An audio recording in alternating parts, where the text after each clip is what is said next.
Hola a todos, mi nombre es Laura Flanagan y soy escritora, lectora y soñadora. Y ya sabéis que en este canal encontraréis un montón de vídeos relacionados con la literatura, desde consejos para escritores a reseñas de libros y cualquier otra novedad de las que se van publicando hasta ahora. En este vídeo os vengo a hablar de los libros que he leído en los meses de abril y mayo. Aunque parece que el mes de abril leí poco porque leí 3 libros, no es así, puesto que el primero rondaba cerca de las 700 páginas y no fue otro que El legado de un imperio, Orión, de María Merino. Es un libro del que no traje reseña ni en mi página web de reseñas ni por aquí en redes sociales, puesto que se lo comenté a la autora y al no decirme nada, pues decidí no hacerlo. Es el primer libro de la autora, que como podéis imaginar es el principio de una trilogía, y aunque la disfruté mucho también encontré algún que otro fallo. Me recordó en cierta manera a la saga Lux de Jennifer L. Almentraut, puesto que se centra más en la parte romántica que en la de ciencia ficción. Sí que es verdad que de la extensión del libro considero que sobraban bastantes páginas porque la autora se extendía en exceso en los sentimientos de todos los personajes, repitiendo una y otra vez lo que ya sabíamos. Aparte de eso, me imagino que, como en toda novela de autor novel, fallos de corrección, de guiones mal puestos en la maquetación y también de expresiones repetidas una y otra vez. En cuanto a la historia, me sorprendió bastante porque era una muy potente y que me tuvo enganchada de principio a fin de la historia. De ahí que tuviera sentimientos encontrados a la hora de realizar la reseña y puntuarla. La siguiente novela que leí en abril fue Rumbo a ti, de Beth O'Leary, y fue la primera novela de la autora que me animó y me ayudó a descubrirla. Me gustó mucho porque se trata de una novela en la que hay una historia de reencuentro. Dos personajes que no tuvieron su momento, que pasa el tiempo y que después de ese tiempo vuelven a reencontrarse y esta vez sí pueden tener esa oportunidad que en su momento no pudieron o no supieron aprovechar. Y aquí nos encontramos con Addie y con Dylan, dos personas que fueron pareja en su momento y que, para mi sorpresa, aunque hubo una tercera persona en su relación, no fue una tercera persona de relación amorosa. Aquí vamos a ir viendo la historia, conociéndola tanto desde el presente como desde el pasado, en una, digamos, alternancia de tiempos, de hilos temporales, narrada por los dos, por Addie y por Dylan, que nos van a ir contando la historia y nos van a ir queriendo saber descubrir más sobre la historia de ambos, de los dos.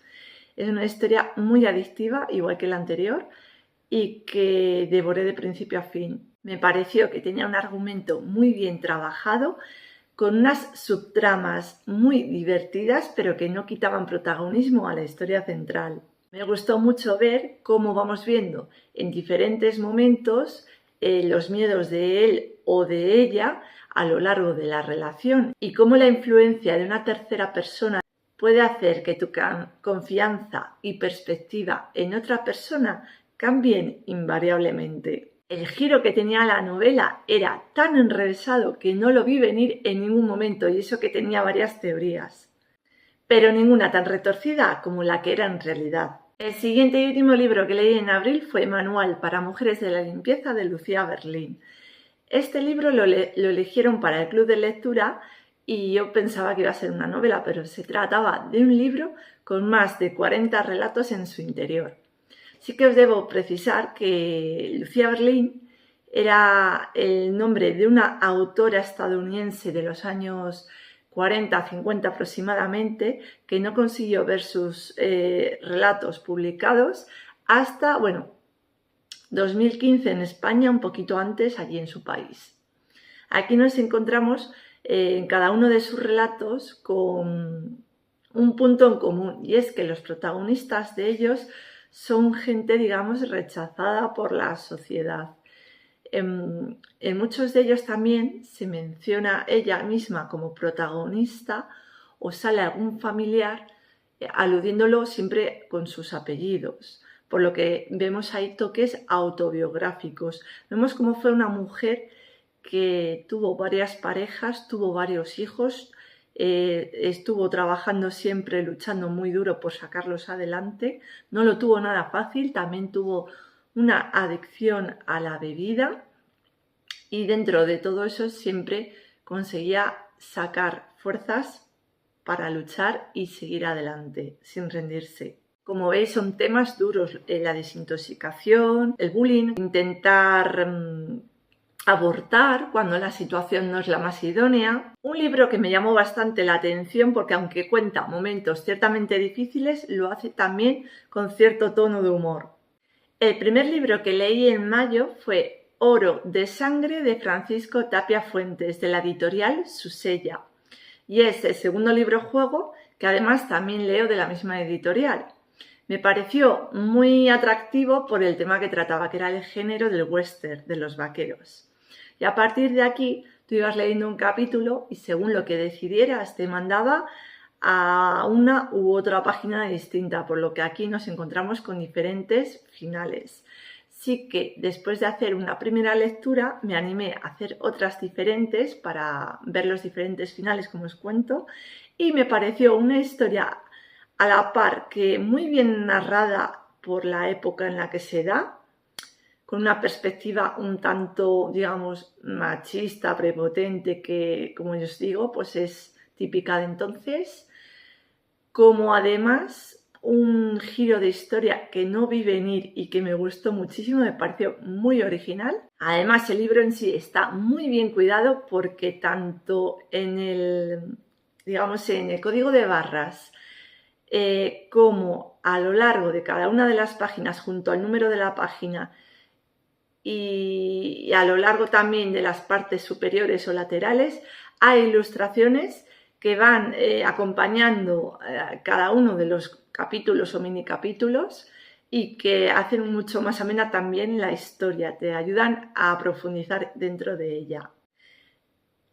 Me pasé la friolera de 2 horas leyendo este libro, tomando nota de cada uno de los capítulos por los que me iba mandando para ver si luego en las siguientes lecturas iba repitiendo. Y sí, había algunas que me quedaba en algunos capítulos atascada, es decir, volvía a repetir esos mismos. Y aún así, tengo que reconocer que, como dice el libro en su prólogo, todo es cuestión de azar. Las decisiones que tomes pueden ser las que te lleven por el buen camino o a perder la vida. La siguiente obra que leí fue un clásico. Se trata de La Tempestad de William Shakespeare, que me había propuesto leer el año pasado en mi reto de 12 meses, 12 libros. De este libro no hice reseña porque al ser tan breve y además ser una obra de teatro, me resultaba difícil poder hablar de un libro en esos términos, ya que no era de narrativa, pero sí que os contaré de forma breve de qué va y lo que me pareció. Aquí se nos narra la vida de un rey que es expulsado junto a su hijo una noche. Ambos terminan naufragando en una isla en la que terminan viviendo sus días y el reino pasa a manos de su hermano, quien obviamente lo había preparado todo, y su hija. En estos términos, durante un viaje ocurre una tempestad y el barco en el que van tanto el nuevo rey como su hija naufragan en esta isla. Y bueno, a partir de aquí vamos a encontrarnos traiciones, amor, lecciones de vida y sobre todo temas tan potentes como son el poder, el colonialismo, la venganza, el perdón. El personaje que más me gustó fue Próspero, puesto que, aunque al principio siente venganza y odio hacia las acciones de su hermano y cómo éste le arrebató su vida, puesto que vemos en él una gran evolución a lo largo de la historia. Está claro que Shakespeare era un gran escritor porque ya no solo por su forma de narrar, sino por las historias que nos cuenta, siempre llegamos a sumergirnos en esas relaciones humanas tan reales y que aún a día de hoy envejecen tan bien. La siguiente historia que leí fue Decide tu vida o la mía, de Lourdes Tello.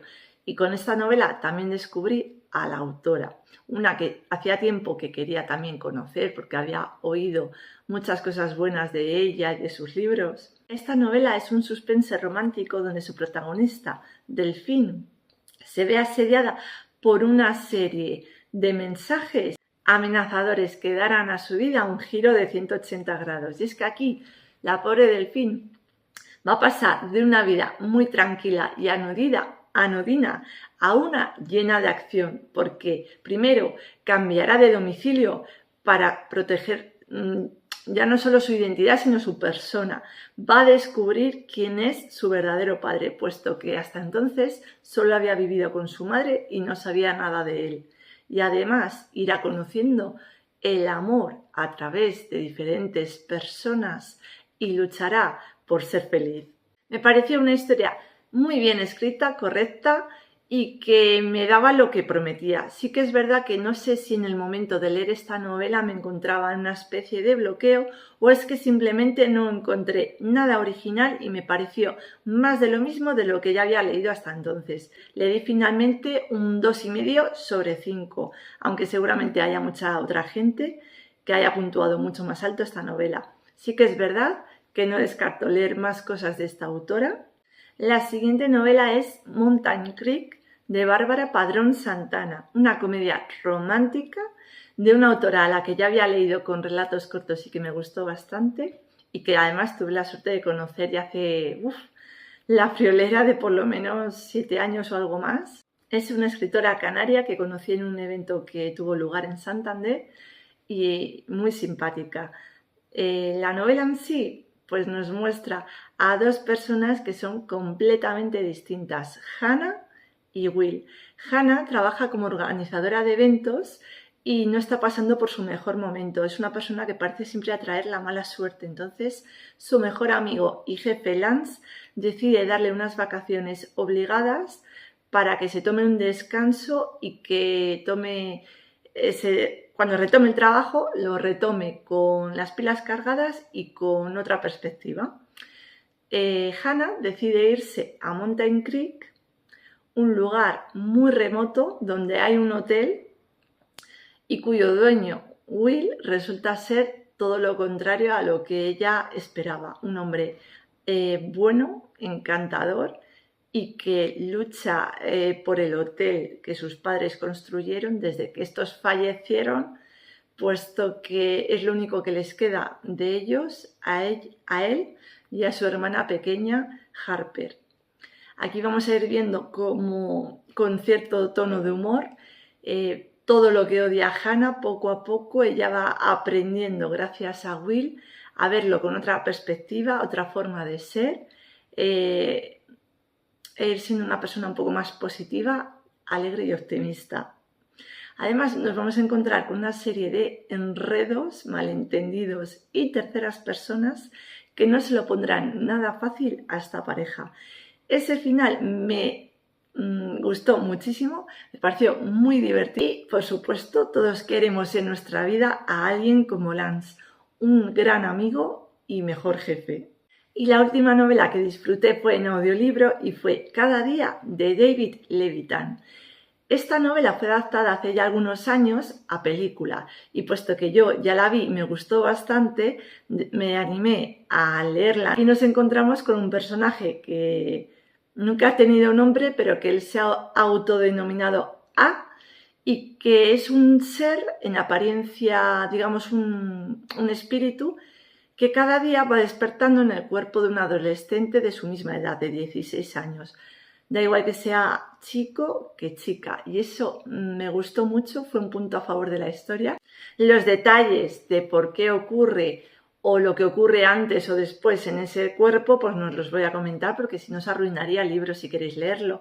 Sí que me pareció muy original también porque se enamora de una chica y cada vez que va pasando de cuerpo intenta contactar con esa chica, ya sea en forma de novio, de amigo o amiga, y poco después le confiesa la verdad y le dice todas las cosas que ella le confesó a diferentes personas hasta que ella finalmente le cree. Ese solo es el comienzo del libro, puesto que Lo más complicado va a ser mantener una relación con una persona que a veces está muy cerca de ella y a veces muy lejos. Eso tampoco os lo puedo explicar porque si no arruinaría la historia.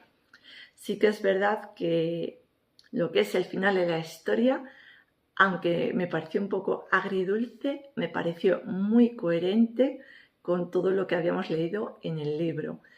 Y a destacar, más que la historia de amor entre ellos dos, fue que a lo largo de cada uno de los cuerpos que iba habitando A, íbamos viendo diferentes perspectivas adolescentes y problemáticas de cada uno, desde una joven que había anotado en un cuaderno todas las maneras posibles de suicidarse y que él consigue pedir ayuda a su padre para que cuando abandone el cuerpo pues esté seguro de que ella no va a hacer nada peligroso.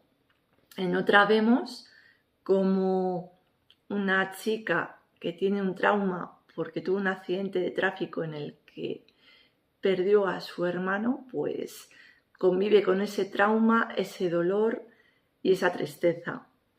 En otras ya vamos viendo diferentes relaciones LGTBI de chicos, de chicas. Y bueno, todo esto debido a que la autora además también forma parte de la comunidad LGBT. También nos muestra la diferencia entre compartir el tiempo y pasar el tiempo. Nos anima a vivir el presente y sobre todo nos dice que el deseo es el deseo, el amor es el amor y que él nunca se ha enamorado de un género, sino de una persona. Como os digo, me ha gustado muchísimo que el autor nos contara a través de diferentes perspectivas a la nuestra, puesto que muchas veces vemos a la gente en general pasar por nuestra vida como si estuvieran bien, como si fueran felices, y muchas veces ya, cuando ya es demasiado tarde, es cuando vemos realmente cómo estas personas no lo estaban pasando nada fácil y estaban viviendo un verdadero horror. Nos habla también de que muchas veces malgastamos nuestra vida con personas o cosas que no merecen la pena realmente porque nos da miedo apostar por las que sí. Pero sobre todo también nos cuenta cómo la gente muchas veces al no entender algo somos incapaces de abrir nuestra mente para poder comprenderlo y lo único que hacemos es juzgarlo y condenarlo, sobre todo cuando es diferente a lo nuestro. En resumidas cuentas, es un libro que me gustó muchísimo y que considero que debería ser obligatorio en todos los institutos porque nos muestra una perspectiva muy actual del mundo y además nos hace pensar. Y bueno, hasta aquí todas las lecturas que hice tanto en abril como en mayo. Como veis, son unas 8 aproximadamente, 3 el primer mes, 5 el segundo. Espero que os haya gustado el vídeo, que os haya descubierto nuevas novelas, que os haya animado a leer alguna y que me dejéis en comentarios cuál fue vuestra mejor lectura de estos 2 meses. Nos vemos en el siguiente vídeo. Un besazo. Adiós.